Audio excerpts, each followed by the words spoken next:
For a public hearing concerning Liberty Utilities. And we'll tell you about a partnership expanding pediatric care in Southwest Missouri. KOAM News at 10 is next. Now at 10, the Missouri Public Service Commission invites Liberty customers out to a town hall addressing concerns about the utility provider. Plus, a former Missouri congressman who wanted to eliminate the IRS now gets to run it. And kids got to learn the ins and outs of the healthcare industry thanks to Pitt State. The 4 states' most watched news starts now. Residents and consumers with Liberty Utilities give the testimony and speak out on issues with the electric company. This is KOAM News at 10. I'm Dow Quick. The meeting put on by the Missouri Public Service Commission is part of a larger investigation into Liberty's billing and customer service issues. KOAM's Anthony Saviello attended tonight's meeting and has more about both the meeting and the investigation. A full parking lot and a door that never closes as residents walk into the Missouri Southern Justice Auditorium to make their voices heard. I just kind of found this out. 30 years to pay for that mess up at Asbury Plan is insane. The meeting put on by the Missouri Public Service Commission serves as a way for commission staff to gather evidence in a case against Liberty Utilities. We've heard a number of people say that they are having billing issues and service issues across the spectrum for Liberty. This is the fourth in a series of in-person town halls we have conducted this week. The staff's goal is to hear from the public. Officials from Liberty in attendance responding to comments and questions and helping customers with any ongoing issues. So I'm just awfully curious, how did somebody enter a job 9 times and not know they did? What happened was there was an error in one of the bills, and so that batch, we call them batch, like your jobs, and that batch got held back. But what happens once the report that this town hall adds to is finished? I would not predict what the commission will do, but the commission will take this report and use that as the basis for whatever orders it wants to issue to improve the situation for Liberty customers. In Joplin, Anthony Saviello, KOAM News. There's no set date on just when the report by the commission staff is to be finished. However, staff members are to give an update on the report every 90 days. Former U.S. Representative Billy Long of Southwest Missouri is going to lead the Internal Revenue Service. The U.S. Senate today confirmed Long on a 53-44 vote, despite Democrats' concerns about the Republicans' past work for a firm that pitched a fraud-ridden pandemic-era tax break. While in Congress, where he served from 2011 to 2023, Long sponsored legislation to get rid of the IRS. Long does not have a background in tax administration. Before his election to Congress, Long was an auctioneer. Let's check in with Chief Meteorologist Doug Heddy now for a first look at the weather. We've definitely had showers, even a few thunderstorms kind of pushing through over the past 36 hours. Rain chances staying up for us tonight into tomorrow morning, then a gradual decline as we go through the daytime hours on your Friday. All right, look at this upper level wave. Notice how the showers are kind of pulling back toward the northwest. Area of low pressure kind of rotates counterclockwise, so that's why it's pulling it back toward the west. Most of this rain has been light. We don't have to worry about anything too strong or severe. And most of the rain from here on out is going to be on the Missouri and also Arkansas side, but starting to tick up a little bit. So showers, some thunderstorms, a little bit of thunder again, nothing too strong or severe. Periods of showers sticking around tonight into tomorrow morning, then a gradual decline as we go through the afternoon hours on your Friday. What about your weekend? We'll look at that here in just a bit. See you soon. As we head into Father's Day weekend, a father from Fulton, Kansas is in the fight of his life. 41-year-old Joe Erie, a husband and dad of 2, is battling a rare and aggressive form of testicular cancer. Doctors say time could be running out, and Joe says he's one of the rare 2% of patients who don't respond to standard treatment. Now, with limited options left, Joe's turning to the community for help, hoping to fund what could be his last chance at survival. On building some of his immune system that's been damaged from radiation, chemo, just the disease itself. Faith that he has, yeah, I mean, I wish I could have as much faith as he has, but. There's a GoFundMe page to help the family. You can find a link for it on our website, koamnewsnow.com. Cox Health announced a plan to expand access to pediatric care in southwest Missouri by partnering with St. Louis Children's Hospital. The two will work together to bring more advanced care to children in Springfield and the surrounding region. The partnership hopes this will reduce the need for families to travel very long distances for specialty care. A new pediatric hospital will be created to offer specialty care clinics, imaging, lab services, and more. The healthcare provider says they hope this will enhance local access to more highly specialized medical and surgical care. Roughly a third of our patients, our kids, today have to travel outside of this area to receive care. We know there's almost another 20% of kids that don't travel because they can't afford to. So we know that that mass of that population now will have their home of care right here in the Ozarks. Construction for this new outpatient center is underway at the Cox South Hospital. It's expected to be finished and open by 2027. Pitt State hosted a free nursing summer day camp today. Kids ages 7 through 11 participated in several stations where they learned CPR, anatomy, simulation patient care, and more. The camp gave the kids a chance to explore different fields of nursing and gain valuable skills. We did CPR. My favorite part about it was when we learned about we don't do it rapidly, we do it to a beat, because if you do it rapidly, you won't get any blood flow, and if you don't do it rapidly, then you get more blood flow. Pitt State is holding day camps on a variety of topics throughout the summer. You can learn more about what's offered at koamnewsnow.com. Flag Day just around the corner means thinking about proper flag etiquette. Coming up, information on how to properly retire a worn-out flag. And find out how Pittsburgh's local heroes are casting smiles and reels at Lakeside Park. A lot of four-staters will display the stars and stripes for Flag Day this Saturday, but those flags can become faded and tattered with time. One local military veteran shares some valuable information about the proper way to retire Old Glory with respect. If you don't want to go through the process of burning it, if it's a modern day flag, a polyester or plastic flag, then there's a way to actually separate the stripes, very symbolically, separate the stripes, keep the blue field with stars intact, but then take all those and separate them and then bury those pieces as it is by themselves. The next KOAM flag swap is July 2nd at Arvest Bank in Joplin. You'll be able to trade in your old flag to be properly retired and receive a new flag free of charge. We're going to have more information for you as that day approaches. Soldiers from Fort Leonard Wood in Pulaski County, Missouri gathered at the state capitol today to honor the 250th birthday of the United States Army. Ryan Smith attended the event and spoke with soldiers and the lieutenant governor. Thursday's event is just one of several celebrations taking place this week for soldiers at Fort Leonard Wood. Those include a 250-mile run for the Army's 250th birthday and honoring past service members. And we had veterans from the Korean War, the Vietnam War, and conflicts since then that hung streamers from their conflict on our U.S. Army colors, and it was great. We had a 94-year-old Korean War veteran out there, and just putting him right next to our young soldiers today was an absolutely unbelievable and frankly chilling event to see. It gave you goosebumps. To honor the soldiers who came before them, soldiers were dressed in different, authentic period uniforms from as far back as the Revolutionary and Civil Wars. It's interesting being in these uniforms to see how they actually worked and fit on the soldiers.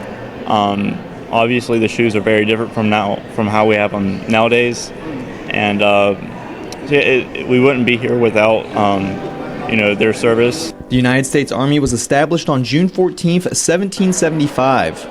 Which is a little over a year before the adoption of the Declaration of Independence on July 4th, 1776, making the U.S. Army older than the country it serves.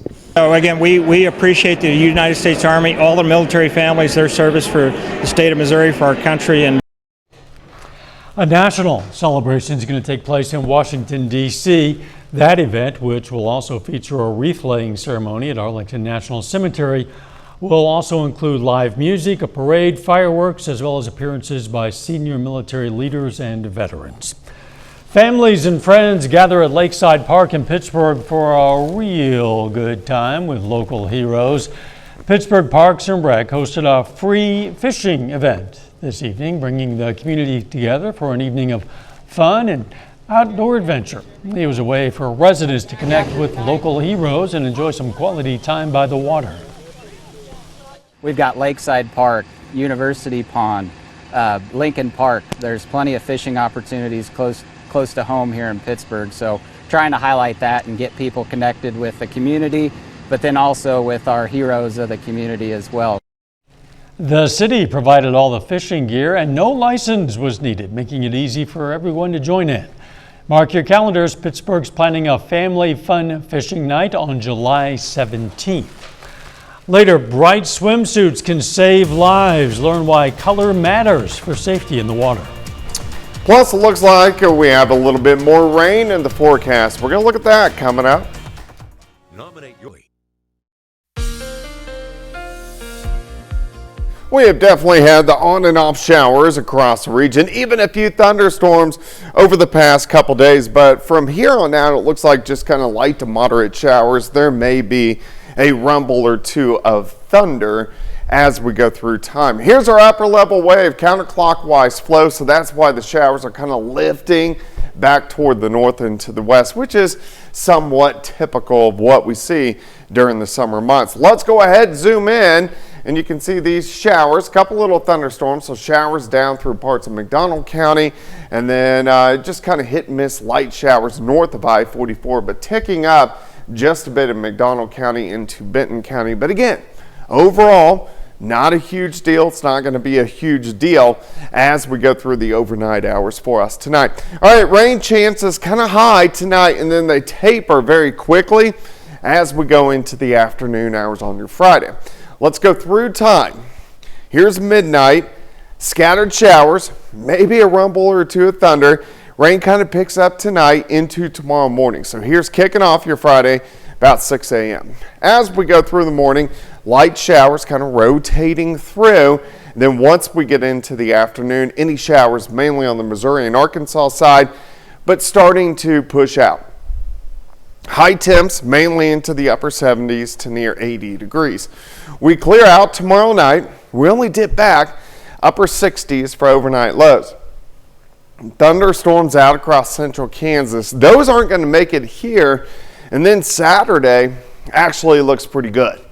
Mid 80s, 85, 86, 87 degrees. But Saturday night, a band of showers and thunderstorms central Kansas. Some of these guys could get in here by Sunday morning. If they do, they could be a little bit stronger, low grade severe across the region as they shift through Saturday night into Sunday morning. So we'll keep our eyes on that, because if those do develop, some of those could be a little bit stronger, maybe low grade severe. All right, rainfall tonight and Friday, not very heavy, 1/10 of an inch, 1/4 of an inch, maybe a 1/2 inch in spots. There could be some isolated higher amounts, but most of this Missouri into Arkansas.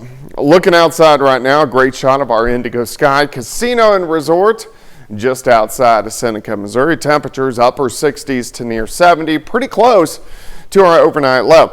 All right, so of course, severe weather season is pretty much done. We do get severe weather in June, July, August, really any month of the year.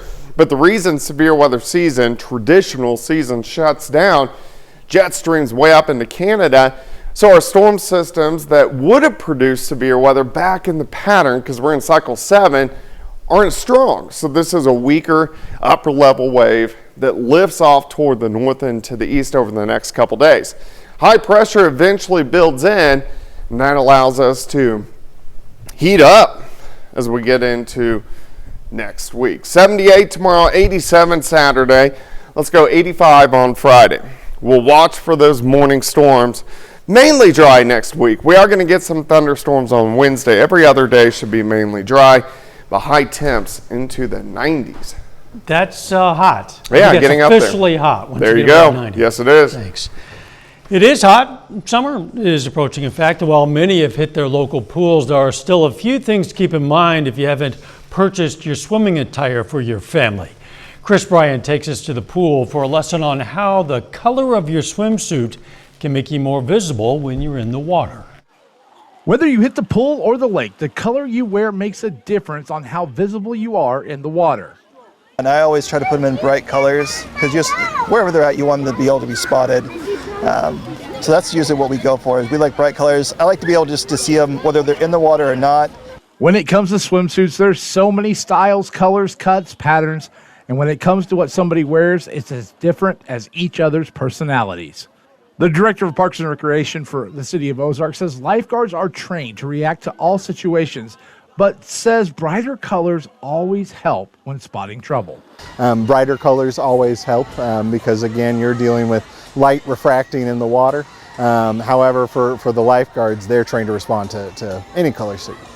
Alive Solutions has its swimsuit color test, and you can see how different colors of swimsuits appear under the water of a pool. While nearly all are easily visible to spot in still water, when you add the addition of splashes and movement, there's some colors that are harder to see. So ultimately, as you refer to the color chart that's out there, I always advise brighter colors, things that won't necessarily get lost wavelength-wise underwater. And so those brighter colors have a different light wavelength, and so that just carries further. Your neon colors, you'll probably see a lot of neon colors at the pool today. Those carry just a little bit further as well. For those who prefer swimming with the fishes, remember swimsuit colors that work in the pool might not be visible in the lake. Your best bet is to wear orange, yellow, or pink if you want to be seen. Still ahead, NEO men's basketball announces a change to its coaching staff, and the Nevada Griffins return home to face the Clarinda A's. John Dales has those stories and more up next in sports. Yesterday, we told you about the 18 local athletes who receive all-state honors from the Kansas Softball Coaches Association. And across the border in Missouri, 11 more of our local players from our local schools get named all-state teams. Here's a look at the Class 1 all-state team for spring of 2025. It includes 3 Liberal Bulldogs, one of them being Jordan Goodell on the first team as a pitcher. She's committed to play softball at Crowder next year. 2 teammates from Jasper High School, seniors Emerson Bass and Addie Atnip, each get named to the first team as well. Then back to Liberal, Sadie Meadows and Ava Garrett are each on the second team. Both of them just completed their sophomore years. Switching gears to Class 2, all of the listed players are on the first team All-State. The state runner-up Diamond Wildcats have a couple of players make it. One of them is Taylon Reeder as a pitcher. She'll be back for her junior year next season. Her teammate Lauren Turner makes it as an infielder. She'll be playing for Pitt State next year. Mount Vernon has 4 players make it on the first team All-State. Rising junior Emily Schubert as a pitcher, and then 3 seniors from the class of 2025, catcher Ray Downing, infielder Molly Daniels, and outfielder Cheyenne Bieber. Some local college hoops news this week as well. NEO announces that Blake Mills has been elevated from interim head coach of the men's team to full-time head coach as they prepare for the 25-26 season. Mills was announced as the program's interim leader after former head coach Jeremy Jackson left to take the same position at State Fair Community College in April. Mills was an assistant under Jackson for the past 2 seasons. In summer collegiate baseball, the Joplin Outlaws had their game against the Fort Smith Marshals rained out tonight, but in the Mink League, the Griffins will play on. The Nevada Griffins looking for their second straight win over the Clarinda A's. Top of the first inning, the A's have a runner on third, and Drake Cobb slapped this ball into right field for a single, and Clarinda gets its first run of the night. But Ryan Welch, the starting pitcher for Nevada, he gets this batter to look at a called strike 3. The Griffins would get out of the inning without any further damage. Bottom of the frame, Nevada gets its leadoff runner aboard, but Jacob Skybor grounds this ball to second, and the A's turn a 4-6-3 double play. Now to the second inning, Hayden Harris on the mound for the Griffins. This ball gets away. It allows a runner from third to come home. Now it's 2-0, but not for long. Brady Dobson then launches this ball deep to right and way out of here. Clarinda takes a 3-0 lead, and the A's take down Nevada. Final score 5-0. Moving over to Major League Baseball, the Royals and Cardinals, they've each fallen into a bit of a rut. The two of them have combined to lose 8 out of their last 10 games. They hope for a change of pace tonight. Fresh off getting swept by the Blue Jays at home, the Cardinals are in Milwaukee taking on the Brewers. They lose again. Final score 6-0. But Crowder alum Jacob Mizorowski shines in his MLB debut. He gets the win on the mound for the Brewers after throwing 5 innings without allowing a hit. Over in Kansas City, things don't go any better for the Royals. They get shut out 1-0 by the Yankees, and they get swept not only in this 3-game set, but for the entire season series between these two teams. The Yankees win all 6 games. But remember the name, Jacob Mizorowski. His MLB debut, 5 innings, no hits. That is a debut to remember. I hope he gets a souvenir baseball. He deserves one, yeah. For sure. We'll be right back. We don't need any more rain, but it looks like a lot of us are going to get some more anyway. Yeah, we're still going to have light to moderate showers for us tonight, especially through the beginning of the day on Friday, and then tapering off. Saturday heating up. Could get a few thunderstorms in here Saturday night into Sunday morning, and then 90s rolling in for next week. Summer will be rolling in. Final sports notes. Tomorrow night is Game 4 of the NBA Finals. So Oklahoma City Thunder, they do not want to fall behind 3-1. So big game, obviously. If they win, they tie it up at 2. Yeah, 3-1 and 2-2. That sounds very different. Very much so, yeah. Thanks for joining us. Don't forget the morning show starts at 5 a.m. and let's make it a great tomorrow.